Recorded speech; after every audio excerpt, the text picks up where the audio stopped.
Saudara-saudara kaum muslimin rahimakumullah, harta adalah amanat dan akan kita pertanggungjawabkan.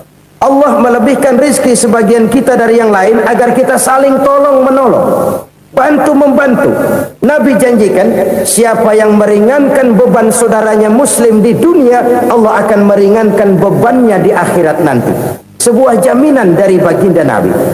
Si orang yang kita bantu barangkali tidak bisa membalas, Allah yang akan membalas lewat jalan lain yang tidak pernah kita sangka-sangka. Selalu berusaha menyimpan sesuatu yang bisa membawa manfaat, baik untuk dirinya, untuk anak cucunya, maupun untuk keluarganya, untuk masa kini dan masa depannya.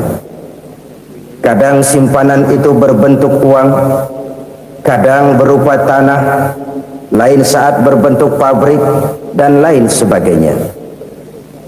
Sementara masa depan yang paling pasti adalah akhirat. Jika untuk masa depan dunia kita rela memeras keringat, membanting tulang, pergi pagi dan pulang petang, menyimpan uang, menyimpan tanah, menyimpan pabrik, pernahkah kita merenung jika satu saat kiamat datang, kita dibangkitkan dari kubur masing-masing, berdiri di padang mahsyar untuk mempertanggungjawabkan seluruh kegiatan hidup kita di dunia ini, lalu kita akan menuju ke alam akhirat. Sudahkah kita mempunyai simpanan untuk akhirat kita? Pada pertemuan kali ini saya ingin menyampaikan sebuah hadis di mana Rasulullah sallallahu alaihi wasallam bersabda, arba'un min kanzil jannah. Simpanan sorga ada 4 macam. Yang pertama, ikhfa'us sadaqah, menyembunyikan sedekah. Saudara-saudara kaum muslimin, sebagaimana yang kita maklum bahwa Allah Subhanahu wa taala melebihkan sebagian rezeki dari kita terhadap yang lain. Ada yang kaya, ada yang setengah kaya, ada yang miskin, ada yang setengah miskin, dan selanjutnya. Ada yang gajinya kecil tapi penghasilannya gede. Ada yang penghasilannya gede tapi nggak punya gaji. Ada juga yang memang gajinya gede dan penghasilannya gede. Kelebihan rezeki merupakan sunnatullah dan tidak harus membuat kita merasa lebih dari yang lain. Bahkan sebaliknya, kelebihan itu harus membuat kita ringan tangan untuk menolong mereka yang memang memerlukan pertolongan. Kalau saudara diberikan ilmu, maka pertanyaan akhirat cuma satu, ilmumu kau amalkan untuk apa? Kalau saudara diberikan umur yang panjang, pengadilan akhirat juga bertanya satu, umurmu kau habiskan di mana? Tapi kalau saudara diberikan harta, pengadilan akhirat akan bertanya 2, hartamu kau dapat dari mana, kau belanjakan kemana? Dari mananya ditanya dan kemananya juga ditanya. Oleh karena kita akan dimintakan pertanggungan jawab, maka amanah yang bernama harta ini harus kita gunakan dengan sebaik-baiknya. Ada penggunaan yang merupakan kewajiban, itu zakat namanya. Ada penggunaan yang sewaktu-waktu, itu infak namanya. Ada yang lebih sewaktu-waktu lagi, dan itu sedekah namanya. Zakat dia terikat oleh haul dan nisab, oleh putaran batas waktu dan ukuran dari harta itu sendiri. Sedangkan infak terikat oleh situasi dan kondisi perekonomian seseorang. Sedangkan sedekah tidak terikat dengan apapun. Dalam kondisi seperti apapun kita bisa melakukan sedekah dengan yang terkecil sekalipun. Sampai-sampai Rasulullah sallallahu alaihi wasallam mengajarkan, la tahqiranna minal ma'rufi syai'an walau an talqa akhaka biwajhin talik. Atau ada hadis, tabassumuka fi wajhi akhika laka shadaqah. Senyumanmu kepada temanmu adalah sedekah. Jadi untuk melakukan sodakoh tidak harus dalam berbentuk uang. Dengan ilmu kita bisa sodakoh, dengan tenaga kita bisa bersodakoh, dengan pikiran kita bisa bersodakoh, bahkan senyum kepada teman itu pun sodakoh. Jadi kalau sodakoh dengan uang memang belum punya uang, nyengir aja banyakin. Itu asal pada tempatnya, jangan lalu ketemu tiang listrik cengengesan. Tentu tidak pada tempatnya dan tidak wajar. Nah, sodakoh yang paling dicintai Allah adalah sodakoh yang disembunyikan. Artinya jauh dari sifat riya. Kan kadang-kadang ada orang sedekah itu disebutkan namanya, apa tidak bagus? Kalau memang niatnya ikhlas, ya bagus-bagus saja. Untuk memberikan sugesti kepada yang lain. Si Fulan bin Fulan nyumbang sekian, diumumkan. Boleh kalau niatnya untuk memberikan rangsangan kepada yang lain supaya dia menyumbang lebih besar dari orang tadi. Tapi kalau itu mendatangkan riya, maka sodakoh yang paling dicintai Allah adalah sodakoh yang disembunyikan. Tangan kiri saja tidak tahu apa yang diberikan oleh tangan kanan. Sedekah yang dilakukan dengan ikhlas akan merupakan perbendaharaan surga, tersembunyi dari pandangan orang lain, tidak seorang pun tahu. Karena memang sikap yang baik adalah melupakan kebaikan dan mengingat kesalahan. Itu salah satu ciri orang bahagia. Orang yang selalu mengingat kesalahannya dan berusaha melupakan segala kebaikannya. Kalau dia akan ada kebaikan, dia tidak bisa ikut, dia merasa rugi karena dia merasa belum pernah berbuat baik. Tapi kalau akan melakukan kesalahan baru, dia ingat kesalahan yang sudah-sudah, sehingga terhalang baginya untuk melakukan satu kesalahan baru. Demikianlah saudara-saudara, bahwa Allah melebihkan rezeki sebagian kita dari yang lain agar terjadi tolong-menolong dalam kehidupan ini. Jadi kesenjangan yang nature, kesenjangan yang alami itu sunnatullah. Ada yang kaya, ada yang miskin, ada yang kelas menengah. Nah, kenapa lalu sekarang kita berusaha mengentaskan kemiskinan? Oleh karena adanya kesenjangan struktural. Kalau yang kaya bisa semakin kaya, kenapa yang miskin tidak bisa naik jadi ikut sedikit kaya? Sebab pada dasarnya Islam adalah agama yang sejak turunnya sudah berupaya memerangi kemiskinan. Bahkan dikatakan kemiskinan itu mendekatkan kepada kekufuran. Orang kalau miskin udah dekat banget sama kafir. Gampang menjadi kafir.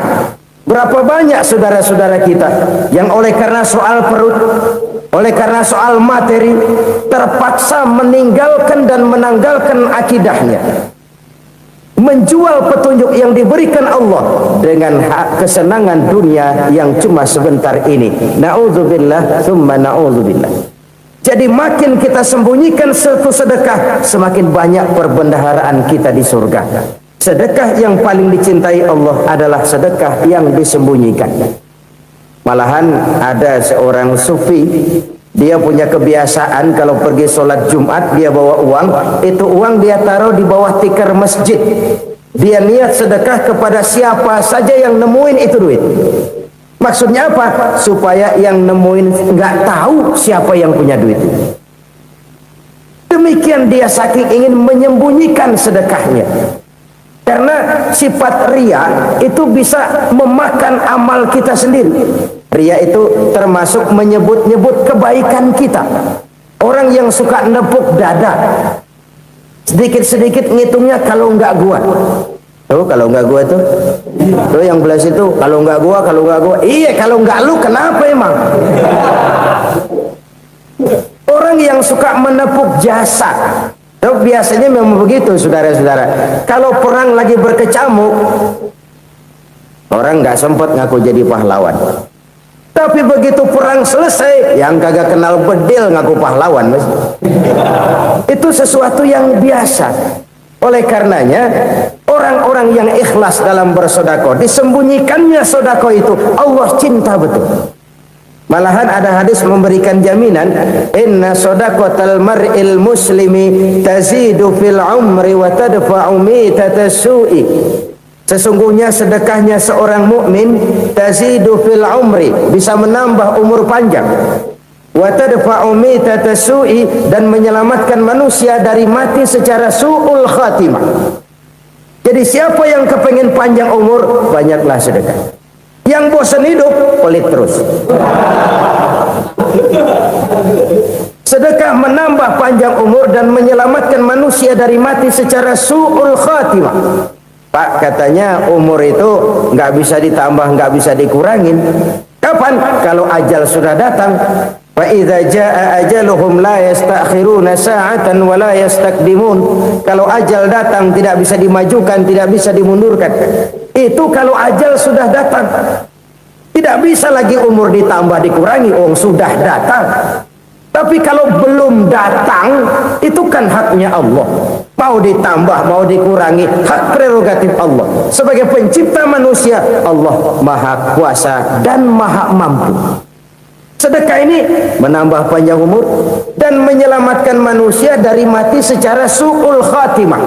Itu orang mati kan sama ya, kondisinya mati, nggak nafas. Tapi hakikat mati kan lain-lain. Ada yang mati itu husnul khatimah, baik akhirnya. Misalnya lagi ngaji mati, lagi sholat mati, lagi sedekah mati. Ini yang dinamakan dengan husnul khatimah, baik di akhirnya. Sebaliknya ada yang su'ul khatimah, jelek di akhirnya. Ini yang jadi catatan akhir. Lagi nyekek botol, mampus. Lagi banting kartu, modar. Su'ul khatimah, jelek pada akhirnya. Sedekah menyelamatkan manusia dari mati secara su'ul khatimah. Dan kita semua kepengen mendapat husnul khatimah, jauh dari su'ul khatimah. Oleh sebab itu yang bisa menyelamatkan kita dari penyakit itu antara lain adalah sedekah yang disembunyikan, yang dikerjakan dengan ikhlas karena Allah, tidak karena kepengen dipuji orang, tidak karena ingin dikatakan orang pemurah. Sebab orang dermawan itu orang yang memberi tanpa harus diminta. Kalau masih harus diminta, ya belum dermawan namanya, masih harus diminta. Kalau nggak diminta ya tulus, lolos, polos. Saudara-saudara kaum muslimin rahimakumullah, harta adalah amanat dan akan kita pertanggungjawabkan.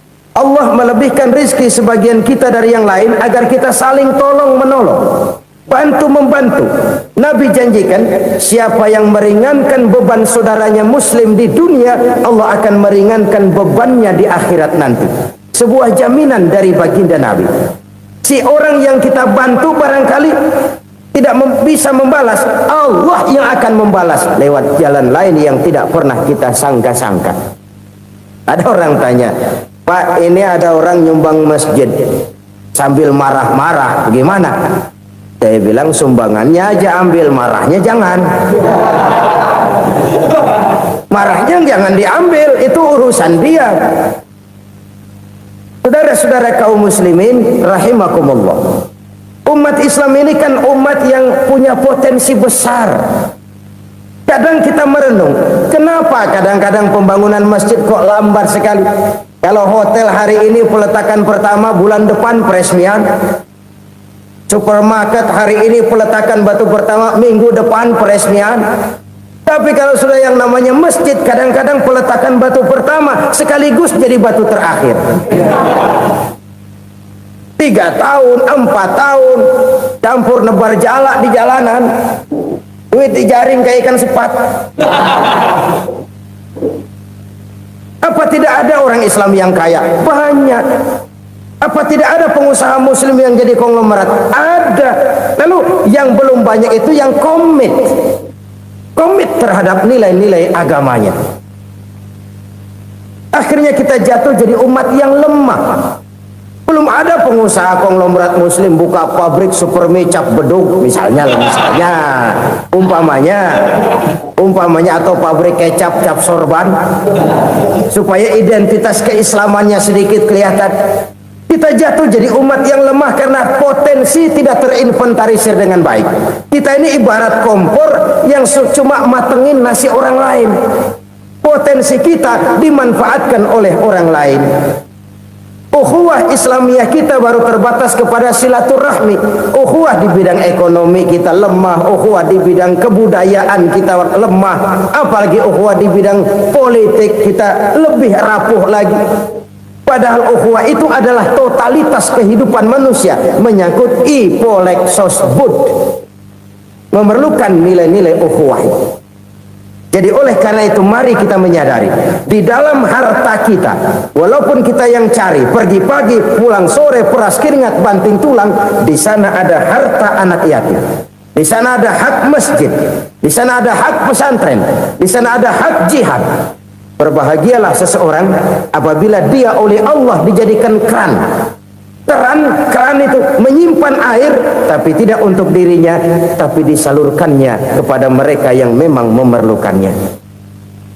Saudara-saudara kaum muslimin rahimakumullah, ini yang pertama. Jadi perbendaharaan surga adalah menyembunyikan sedekah. Orang lain nggak tahu, kita pun nggak pernah ngitung-ngitung. Kita anggap lewat begitu saja, padahal itu deposit akhirat. Satu. Yang kedua, perbendaharaan surga itu apa? Wa kitmanul musibah, menyembunyikan kesulitan. Kadang orang takut menghadapi kesulitan, tapi makin kita merenung, hidup ini kan sebenarnya urusan. Takut sama urusan, ya jangan hidup. Tandanya orang hidup itu kalau punya urusan. Urusan melupakan problem, problem sering menimbulkan kesulitan. Kesulitan bukan untuk ditakuti, tapi untuk diatasi dan dicarikan jalan keluarnya. Siapa sih orangnya yang nggak pernah sulit-sulit? Makin tinggi status sosialnya, makin gede urusannya. Makin tinggi kualitas imannya, makin berat tingkat kesulitannya. Cuma memang yang namanya enak itu seperti pelangi. Biang lala itu nggak pernah di atas kepala kita, di atas kepala orang melulu. Lu sih enak lu, kata kita. Dia juga bilang enak kan lu. Pelangi itu nggak pernah di atas kepala kita. Kata tukang beca, aduh enak ya naik Mercy. Kata tukang beca, apa yang di dalam mobil Mercy? Aduh enak bener tukang beca, di jok ngeringkuk ngorok pulas bener. Saya kamar pakai AC sejuk, tempat tidur sutra empuk, alga spring bed, gula kulik nggak bisa pulas kalau belum minum Valium, belum tidur. Enak bener tukang beca, di jok ngorok nggak tahu wetan kulon. Si tukang beca bilang yang di Mercy enak, yang di Mercy bilang tukang beca enak. Inilah enak, nggak pernah di atas kepala kita, di atas kepala orang lain melulu enak itu. Nah, saudara-saudara, yang merupakan perbendaharaan surga itu orang yang bisa menyembunyikan kesulitan, baik pribadi ataupun rumah tangga. Ini terutama rumah tangga yang jadi soalnya. Kadang-kadang kita ini kalau senang, sebaliknya kalau senang kita diam, kalem aja, cuek. Banyak banget duit kita bawaan, diam aja udah. Malah ketemu orang takut. Tapi begitu susah, sekampung tahu. Padahal Nabi mengajarkan perbendaharaan surga itu menyembunyikan musibah, menyembunyikan kesulitan. Kalau enak, cerita sama orang-orang. Kalau nggak enak, rasain sendiri, tekan sendiri, atasin sendiri. Kita kan sebaliknya, senang kita diam, asal lagi susah, paling tidak kita nyari teman buat cerita kesusahan. Siapa orangnya yang nggak pernah susah? Cuma soalnya bagaimana kita mengatasi kesusahan itu sendiri. Begitu juga misalnya kalau orang sudah berumah tangga, itu orang tuanya harus menjadi tempat dia cerita yang enak-enak saja. Yang nggak enak rasain berdua, selesaikan berdua, atasin berdua. Jangan dibalik. Asal senang diam, giliran susah saja. Maknya laporan. Terbalik. Bisa menjaga security informasi. Maka nama bayam keluar diam, malah seluitan. Enak amat lo makan daging ayam. Security informasi. Saudara-saudara kaum muslimin rahimakumullah, ujian yang terberat itu yang pernah diberikan kepada para nabi, para rasul, para aulia, para ulama. Makin tinggi keimanan, makin berat bentuk kesulitan. Ayo saya kemukakan satu contoh saja. Ada seorang nabi yang kaya, nabi kaya, namanya Nabi Ayub. Iblis kalau orang begini kan keki, ibadahnya rajin, kaya. Yang kayak begini susah digodain. Kalau ibadahnya rajin, miskin, kali bisa disogok. Sini imannya mantap, ibadahnya rajin, kaya, nabi lagi. Oh, tapi namanya iblis, nggak kurang akal. Laporan, Tuhan, kenapa Les? Ya ini bahasa saya, bahasa Qurannya sih nggak gitu. Itu hambamu yang namanya Ayub, dia rajin ibadah cuma karena dikasih kaya aja. Coba kasih miskin dia, berhenti dia sembahyang. Ah, kamu bisa aja. Saya tahu Ayub itu hambaku yang ikhlas. Saya buktiin Tuhan, silahkan. Dibuktiin lah, iblis turun ke alam ini. Yang mula-mula dia lakukan, dia rusak sawah ladang Nabi Ayub, dia binasakan binatang ternak Nabi Ayub, sehingga dalam waktu singkat jatuhlah Nabi Ayub dari orang paling kaya jadi orang paling miskin. Beliau masih ibadah di mihrab dalam masjid, datang iblis. Saudara Ayub, ya, lagi ngapain? Ibadah, nyembah Allah, nyembah Allah. Oh, percuma. Kenapa? Tuhan yang ente sembah nih, dia udah bikin miskin ente. Sawah ladang ente hancur lebur, binatang ternak binasa. Sekarang ente jadi orang paling miskin. Ngapain nyembah Tuhan kayak begitu? Tekor. Udah berhenti dah ibadah, berhenti ibadah. Ini iblis sama Tuhan laporannya lain, yang dikerjakan kepada Nabi Ayub juga lain. Benar begitu iblis kata Nabi Ayub? Iya, sawah ladang saya habis, buras. Binatang ternak saya binasa, binasa. Saya miskin, bangpak. Apa jawab Nabi Ayub? Bukan innalillahi, ini hebat. Alhamdulillahillazi a'tani wa akhza minni. Segala puji bagi Allah yang telah memberikan harta kepada saya dan sekarang mengambilnya lagi. Alhamdulillah. Allah yang ngasih, Allah yang ambil. Itu mah urusan Allah. Iblis cuman ibadah jalan terus, sujud lagi Nabi Ayub. Iblis seleher gondok banget. Dasar Nabi nggak mempan dia apa-apain. Miskin malah alhamdulillah. Allah yang ngasih, Allah yang ambil. Jadi kalau kita tidak komit, kita tidak terikat kepada kaya, miskin, senang, susah, apa yang bisa bikin kita susah? Jadikan kekayaan, kemiskinan, jadikan senang susah sebagai anak buah yang bisa kita atur. Jangan kekayaan ngatur kita, jangan kemiskinan ngatur kita. Kita yang harus mengatur mereka. Senang susah, kaya miskin, bahagia sengsara, jadikan itu anak buah yang bisa kita atur. Kalau sekarang kita kaya, lain saat boleh jadi kita miskin, semiskin-miskinnya. Allah yang ngasih, Allah yang ambil. Tenaga mana yang bisa menghalangi? Ibadah jalan terus. Iblis makin gondok. Dasar Nabi loh. Akhirnya apa? Nabi Ayub dikerjain, diberikan penyakit.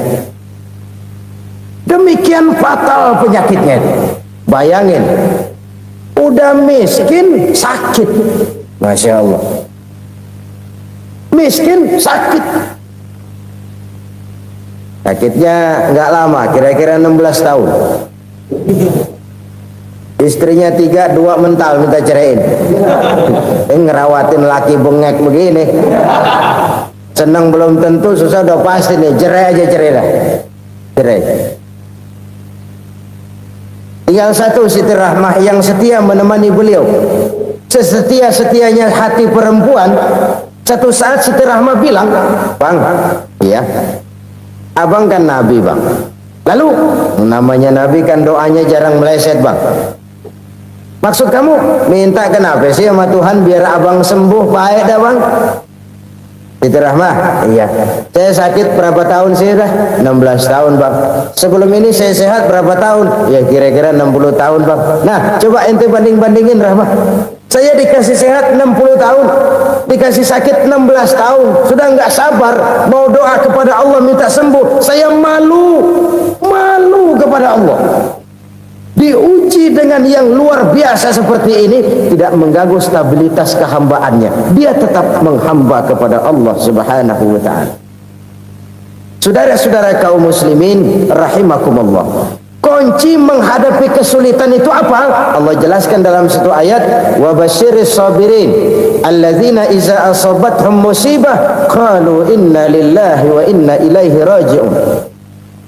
Gembirakan orang-orang yang sabar. Siapa mereka itu? Yang apabila mendapat musibah mereka kembali kepada keyakinan dasar segalanya dari Allah dan segalanya akan kembali kepada Allah. Ini konsepsi dasar dari sikap muslim dalam menghadapi berbagai kesulitan. Segalanya dari Allah, segalanya akan kembali kepada Allah. Kalau ini sudah kondisi dasarnya, maka kita akan lapang menghadapi kenyataan bagaimanapun pahitnya. Apakah itu namanya miskin, apakah itu namanya sakit, bahkan maut sekalipun, segalanya dari Allah, segalanya akan kembali kepada Allah. Ini sikap hidup, bukan sekedar ucapan. Kita kadang-kadang menjadikannya sebagai ucapan, mulutnya sehingga berhenti innalillahi wa inna ilaihi rajiun, tapi nangisnya terus gerung-gerungan. Bukan itu, ini kesadaran moral. Kalau segalanya dari Allah, segalanya kembali kepada Allah, kan sebenarnya cuma nunggu giliran. Hari ini saya nyembayangin dia, entah hari apa saya disembayangin orang. Hari ini saya antar dia ke kubur, entah hari apa orang nganterin saya ke kubur. Hari ini saya tahlilkan dia, entah nanti kapan orang tahlilkan saya. Segalanya dari Allah, segalanya akan kembali juga kepada Allah. Oleh sebab itu saudara-saudara, kesulitan bukan untuk ditakuti. Kesulitan justru untuk diatasi, dicarikan jalan keluarnya. Dan tidak ada orang yang tidak pernah mendapat kesulitan. Tidak ada. Semakin tinggi status sosial, semakin tinggi kualitas keimanan, semakin besar juga tingkat kesulitan. Hanya saja bagaimana cara kita mengatasinya. Dan Al-Quran menyatakan inna ma'al usri yusra. Di balik kesulitan itu pasti ada kemudahan. Roda itu berputar. Karena itu Rasulullah sallallahu alaihi wasallam mengingatkan kepada kita, ta'arraf ila Allah fir raha ya'rifka fis syiddah. Ingatlah kepada Allah di waktu kamu senang, supaya Allah ingat kepada kamu di waktu kamu susah. Kalau waktu senang kita ingat kepada Allah, kita susah, Allah tidak akan meninggalkan kita. Tapi kalau waktu senang kita jauh dari Allah, sujud tidak sempat, dengan masjid jauh, ketika senang kita lupakan Allah. Nanti begitu kita susah, Allah lupakan kita, dan itu menyakitkan. Oleh karena itu orang-orang tua kita dulu bilang, kalau lagi sehat ingat-ingat lu bakal sakit nanti. Kalau lagi kaya ingat-ingat satu saat kita bakal jatuh miskin. Bahkan kalau lagi muda ingat-ingat kita bakal tua. Dan yang terpenting kalau lagi hidup ingat-ingat kita bakal mati. Saudara-saudara kaum muslimin rahimakumullah. Jadi yang kedua yang merupakan perbendaharaan surga, menyembunyikan musibah. Saudara-saudara kaum muslimin rahimakumullah. Hal ketiga yang merupakan perbendaharaan surga adalah wasilatur rahmi. Orang yang suka bersilaturahmi.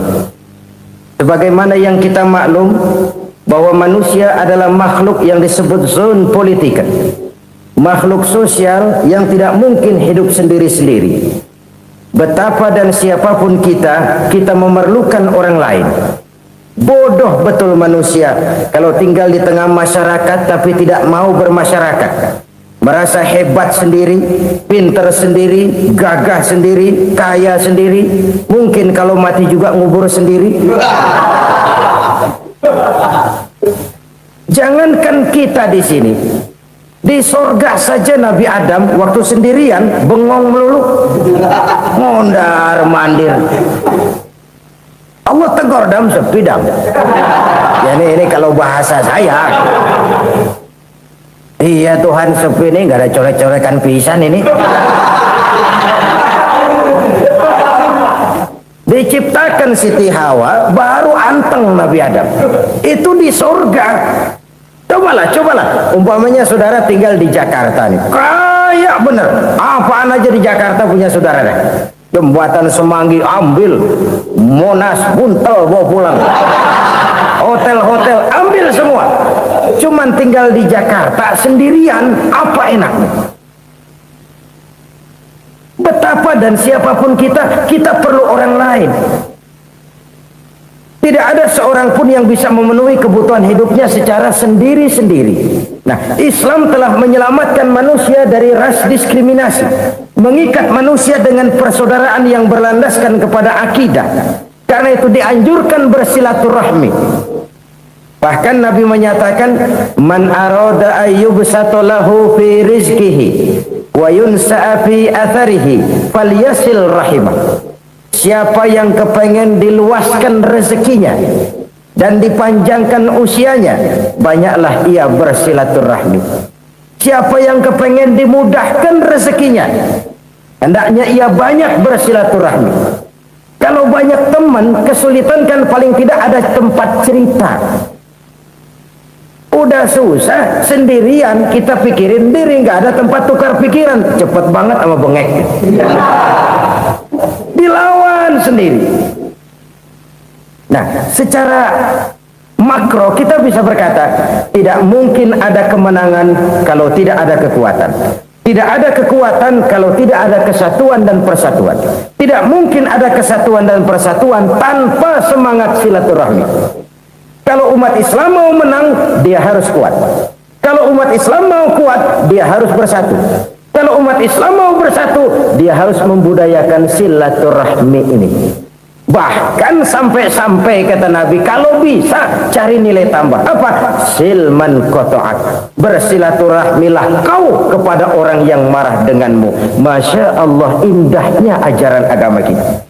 Orang yang marah pun kepada kita, kata Nabi, kalau bisa bersilaturahmilah kepadanya, kepada orang yang marah itu. Di situ nilai tambah. Cuman jujur nih hadis ngucapinnya gampang, ngamalinnya yang berat banget. Orang marah sama kita, kita disuruh silaturahmi, ada apa malu? Lu marah, ada gua marahan lagi, gue pikirin. Saudara-saudara kaum muslimin rahimakumullah. Tapi ini yang diajarkan, bahkan ini yang dicontohkan oleh baginda Rasul.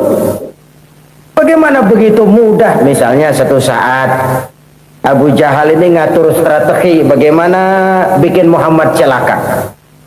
Dia gali lubang di depan tempat tidurnya. Dia tutupin daun korma.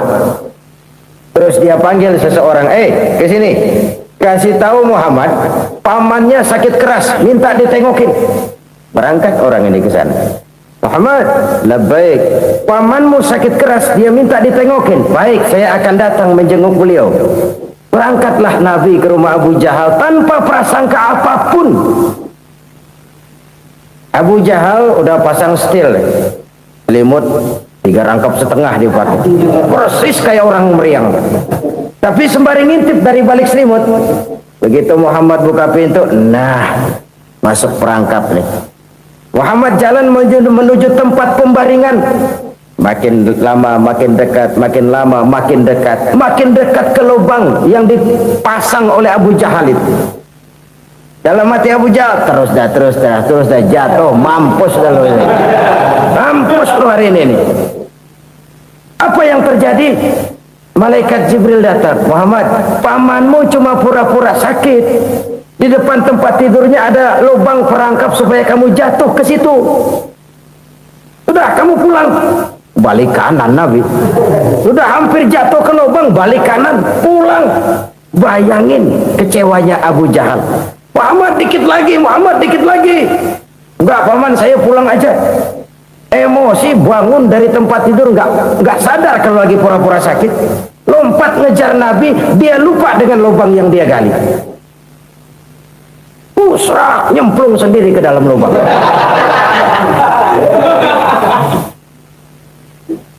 Nabi terus berlalu. Ini terjadi keanehan. Jatuh ke lubang yang dia gali itu sebenarnya nggak terlalu dalam ya, antara 3-4 meteran lah. Tolong saya jatuh ke lubang ini. Datanglah pelayan-pelayannya itu.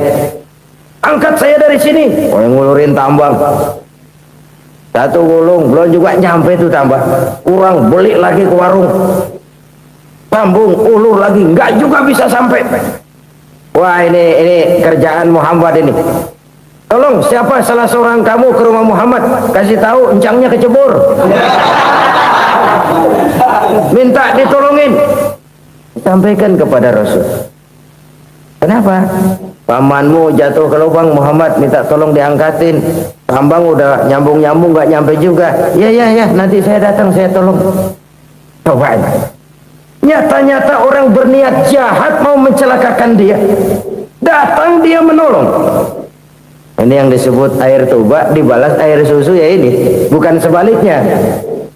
Air tuba dibalas air susu.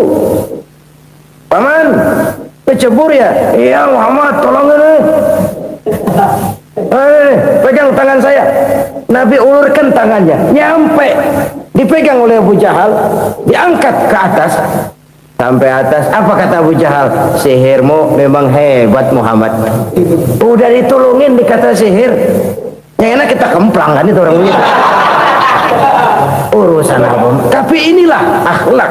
Kalau bisa kamu bersilaturahmilah dengan orang yang marah kepadamu sekalipun. Orang marah kita tetap baik. Kalau kita berbuat baik sama orang yang memang baik, rasanya sih biasa-biasa aja. Orang baik kita baik lagi, ya draw aja, belum ada nilai tambah di situ. Baru ada nilai tambah kalau kita bisa berbuat baik kepada orang yang nyakitin kita. Itu namanya kita setingkat di atas dia. Dia sakitin kita, kita berbuat baik sama dia. Dia pelit sama kita, kita baik sama dia. Dia marahin kita, kita deketin dia. Di situ kita punya nilai tambah. Jadi siapa yang ingin diluaskan rezekinya kata Nabi dan dipanjangkan umurnya, hendaklah ia banyak-banyak bersilaturahmi. Sederhana sebenarnya silaturahmi, tapi silaturahmi membangkitkan semangat kesatuan dan persatuan. Kesatuan dan persatuan melahirkan kekuatan. Dalam matematika 1 ditambah 1 pasti 2. Tapi di tengah masyarakat 1 orang takut ditambah 1 orang takut, hasilnya jadi 2 orang setengah berani. Kenapa setengah berani? Karena udah berdua. Tadi pan takut sendirian. Kalau dia kumpul turu-turu takutlah jadi berani. Kita yang lemah, kita yang tidak berdaya, kita yang miskin, kalau mau kompak bersatu, apa yang nggak bisa kita kerjain? Apalagi tinggal di kota besar, pilihan cuma 2, bertahan atau minggir. Bertahan atau minggir. Untuk bisa bertahan harus mampu bersaing. Untuk mampu bersaing harus punya keahlian. Keahlian harus ditunjang dengan pendidikan, ditambah oleh kekompakan sebagai umat. Udah miskin mencar mulu, orang injak kita. Orang nggak pandang urusan apa yang malu. Oleh karena itu silaturahmi pada hakikatnya merupakan ruh dari ukhuwah yang diajarkan oleh agama kita. Bagaimana Islam menyelamatkan masyarakat manusia dari ras diskriminasi, mengikat manusia, dan tidak ada persaudaraan yang lebih indah selain persaudaraan yang diikat dengan nilai-nilai akidah. Sepanjang orang di jalan Allah, itulah saudara kita. Keluar dia dari jalan Allah, selesailah persaudaraan sampai di situ. Karena itu, kalau ingin menyimpan sesuatu di surga, banyaklah bersilaturahmi. Datang ke rumah ini, datang ke rumah itu, dan lain sebagainya. Itu simpanan kita di akhirat nanti. Ini yang ketiga. Saudara-saudara, yang keempat, perbendaharaan surga itu apa? Wa qawlu la hawla wa la quwwata illa billah. Ucapan la hawla wa la quwwata illa billah. Ibadah kan ada yang berat, modalnya besar. Bangun masjid berat, modalnya besar. Bangun rumah sakit berat, modalnya besar. Ada ibadah yang berat, tapi modalnya ringan. Misalnya puasa. Puasa itu berat, mengendalikan nafsu. Kalau sekedar nggak makan nggak minum sih enteng, mengendalikan nafsu. Itu jihad terbesar. Tapi kan modalnya ringan, cuma niat saja. Ini ibadah berat, modalnya ringan.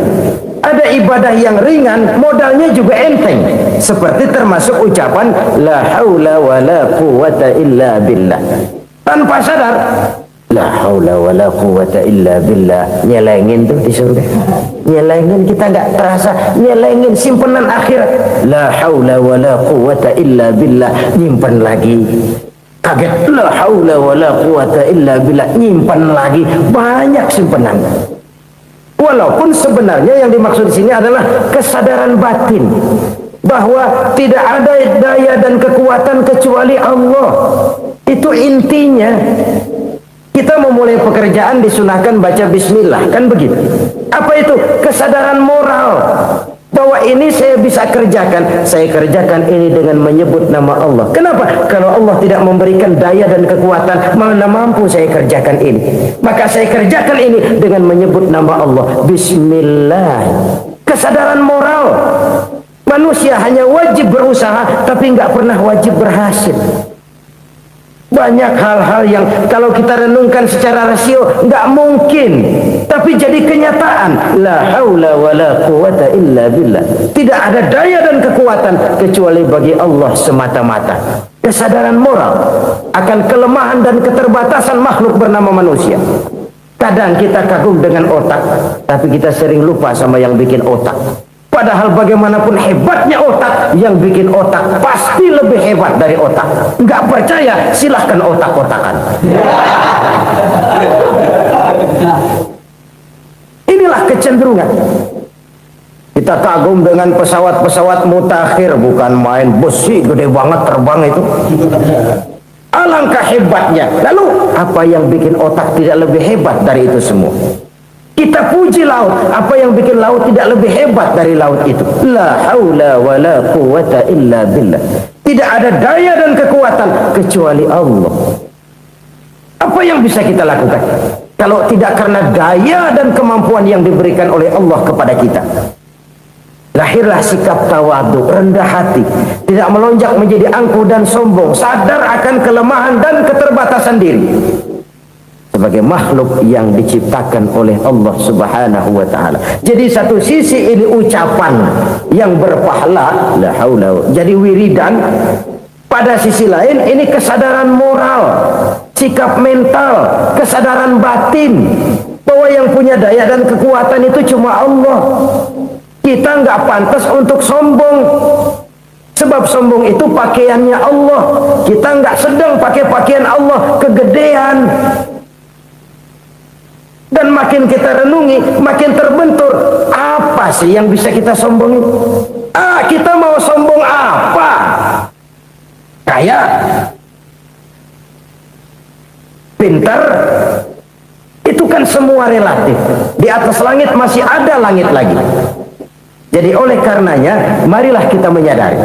Manusia hanya wajib berusaha, tapi tidak pernah wajib berhasil. Yang berusaha saja tidak wajib berhasil, apalagi yang tidak berusaha. Islam bukan agama orang pemalas yang selesai sholat lalu ngelohom, nggelenggem ayem-ayem. Tapi Islam bukan agama orang sombong yang setelah berusaha lalu tidak memerlukan Allah. Kita bisa saja bikin proyeksi, tahun sekian kita bakal panen besar menurut perhitungan otak. Tapi ada kejadian lain. Apa? Tikus ngambek. Habis itu dimakanin tikus, panen gagal. Proyeksi rasional gagal oleh tikus-tikus yang ngambek itu. Bisa saja terjadi. Tahun depan kita panen besar, urung. Kenapa? Musim panas panjang. Nah, sekarang ini koran-koran bikin berita musim mengalami penyelewengan. Bukan cuma manusia yang nyeleweng sekarang. Musim pakai nyeleweng. Mestinya kan musim hujan udah selesai, masih hujan-hujan juga. Musim. Nah sekarang kita boleh bikin proyeksi, kita bakal panen besar. Tahu-tahu musim panas panjang, sawah retak, air kering. Cari teknokrat yang paling botak, suruh pendekin tuh musim panas. La haula wa la quwata illa billah. Inilah kesadaran moral. Saudara, saya teringat satu saat ada seorang konglomerat. Umurnya ya kira-kira 70-an. Satu saat dia ditanya oleh wartawan, "Pak, umur Bapak berapa sih?" "Ya paling 10 tahun." 10 tahun? 10 tahun? Anak Bapak berapa orang? Satu. Satu saja? Satu. Harta Bapak berapa? Ya paling-paling bangsa 7 juta kali. 7 juta? Iya. Pak, kenapa Bapak bohongi saya? Bapak punya buku biografi. Koran-koran, majalah-majalah banyak memuat cerita riwayat hidup Bapak. Saya tahu umur Bapak 70. Kenapa bilang cuma 7 tahun? Saya tahu anak Bapak 8. Kenapa cuma bilang 1? Saya tahu harta Bapak miliaran, mungkin triliunan. Pabrik di mana-mana, bank di mana-mana. Kenapa bilang uang Bapak cuma 7 juta? Nah, kata si konglomerat tadi, "Kamu benar, nak, kamu benar. Umur saya kalau jumlahnya memang 70, nak. Cuman ingat-ingat saya, baru 7 tahun terakhir ini saya sujud. Baru 7 tahun terakhir ini saya berusaha dekat dengan Allah. Saya laksanakan perintahnya, saya jauhi larangannya. 7 tahun inilah rasanya yang ada nilainya di hadapan Allah. Yang 63 tahun matong, kelabu, kelem umur gue. Habis untuk maksiat, untuk munkarat. Maka ketika ditanya tadi, umur saya 7 tahun itu. Oh begitu Pak. Oh iya. Lalu anak Pak, anak Bapak kan 8. Kenapa bilang cuma 1? Nah, kalau jumlah hitungannya memang anak saya 8. Tapi dari 8 orang ini rasanya cuma 1 nih yang bakal jadi buah hati, belahan jantung, pelanjut cerita, penerus sejarah, bakal jadi anak soleh yang akan mendoakan saya. Cuman 1 rasanya anak saya ini yang bakal jadi buah hati saya, besar-besaran saya, yang akan mendoakan di kubur saya, yang akan mendoakan di akhirat saya. Yang 7 orang mana, Masya Allah, yang 1 tenggeng, yang 1 nyekek botol mulu, yang 1 nggak karu-karuan. Makanya saya bilang 1 anak saya yang akan bisa mendoakan saya. Oh begitu Pak. Iya. Nah, harta Pak, harta Bapak kan triliunan. Pabrik Bapak di mana-mana. Uang Bapak hampir di tiap bank-bank besar. Kenapa bilang cuma 7 juta? Betul kau nak. Harta saya kalau jumlahnya memang miliaran, triliunan mungkin. Tapi yang saya ingat baru 7 juta tuh yang saya belanjakan di jalan Allah. Saya nyumbang masjid, saya santuni yatim piatu, saya bantu pembangunan pesantren, saya bantu pembangunan rumah sakit Islam. Itu yang akan saya bawa pulang ke akhirat, yang 7 juta itu. Yang triliunan itu nanti akan diperebutkan oleh anak-anak saya sebagai waris saya. Jadi harta saya 7 juta itu yang bakal nemenin saya di akhirat, yang akan saya bawa pulang jadi teman saya.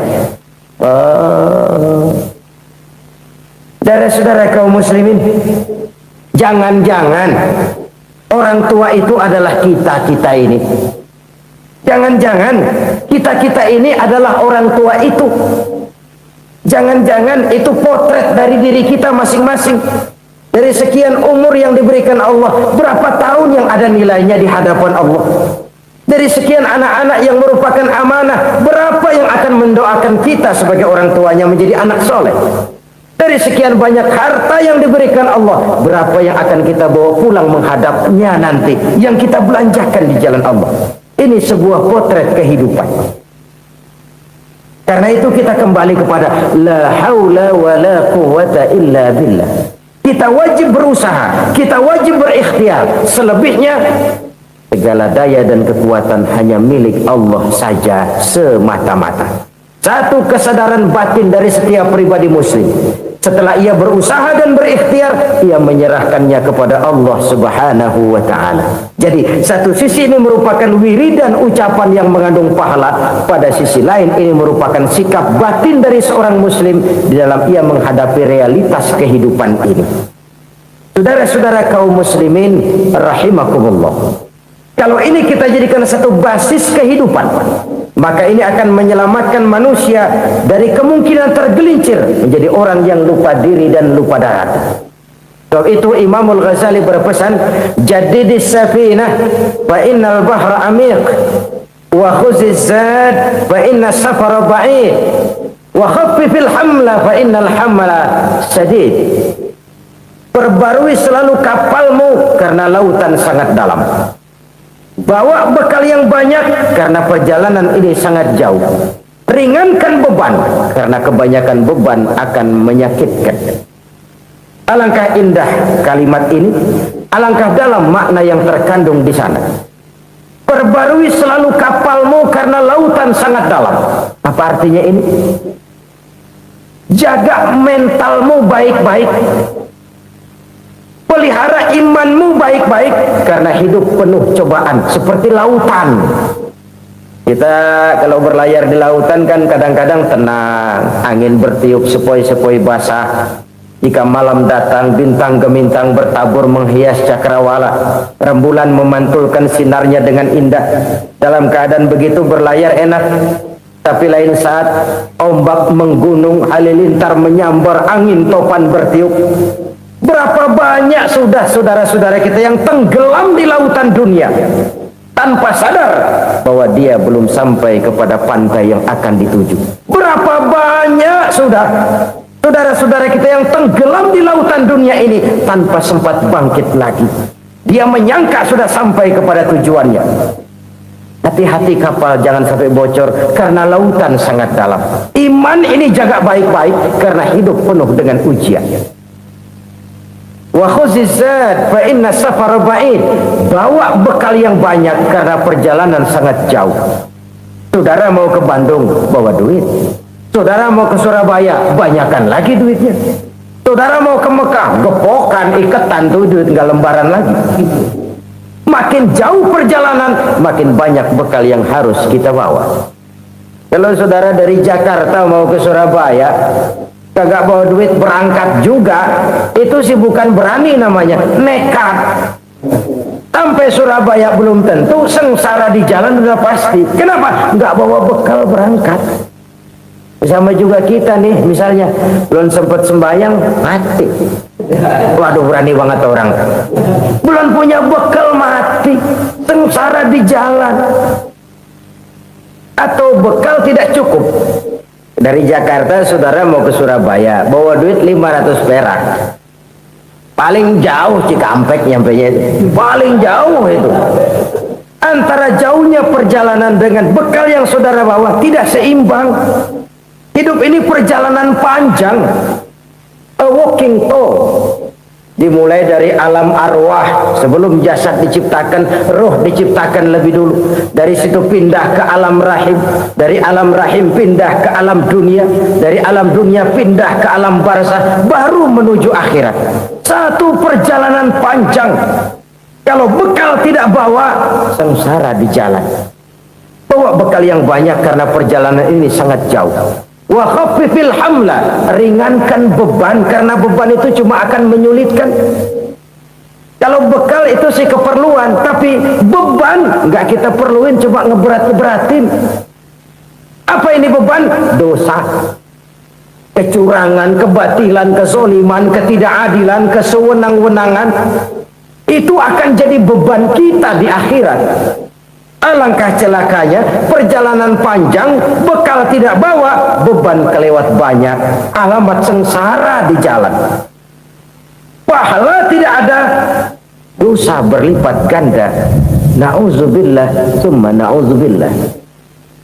Kalau kita rangkum nasihat Al-Ghazali dengan kisah si konglomerat tadi, kita akan mengambil kesimpulan.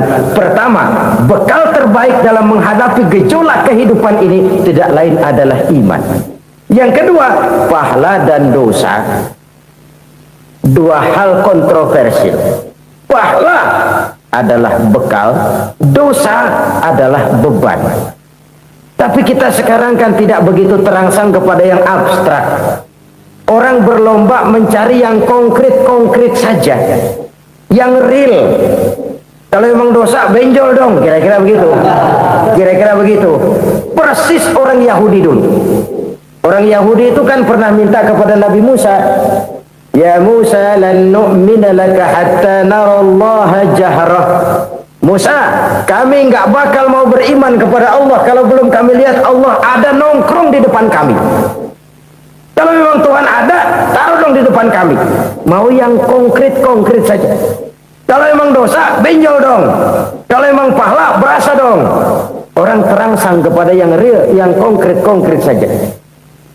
Karena itu, untuk mengejar dosa, orang mau bayar. Tapi untuk mengejar pahala, walaupun tidak bayar, orang segan. Ini yang dikatakan oleh Nabi, kamu mengharapkan ke surga, tapi kamu berat melaksanakan sesuatu yang bisa membawa kamu ke surga. Kamu ingin jauh dari neraka, tapi tiap saat kamu lakukan perbuatan-perbuatan yang justru menjerumuskan kamu ke neraka. Idda'aitum an-najata minan nar wa ramaitum fiha anfusakum. Kamu ingin selamat dari neraka, tapi kamu lemparkan diri kamu ke neraka. Kamu ingin masuk surga, tapi berat sekali kamu melakukan perbuatan-perbuatan yang bisa menyampaikan kamu di surga. Saudara-saudara kaum muslimin rahimakumullah. Jadi hal keempat yang merupakan perbendaharaan surga adalah la haula wa la quwwata illa billah. Satu sisi ini merupakan ucapan yang memperberat timbangan akhirat. Pada sisi lain ini merupakan sikap hidup seorang muslim. Kesadaran batin yang sangat dalam bahwa tidak ada daya dan kekuatan kecuali Allah. Dan itu kita simbolkan pada saat memulai pekerjaan dengan Bismillah. Dengan menyebut nama Allah. Satu kesadaran moral. Saya hanya bisa melakukan ini karena diberikan daya dan kekuatan oleh Allah. Lahirlah sikap tawadu, rendah hati, tidak melonjak menjadi angkuh dan sombong. Saudara-saudara, sampai sini dulu jumpa kita kali ini. Semoga 4 perbendaharaan surga ini dapat kita lakukan, yang kelak akan merupakan bekal kita di kemudian hari nanti. Amin ya rabbal alamin.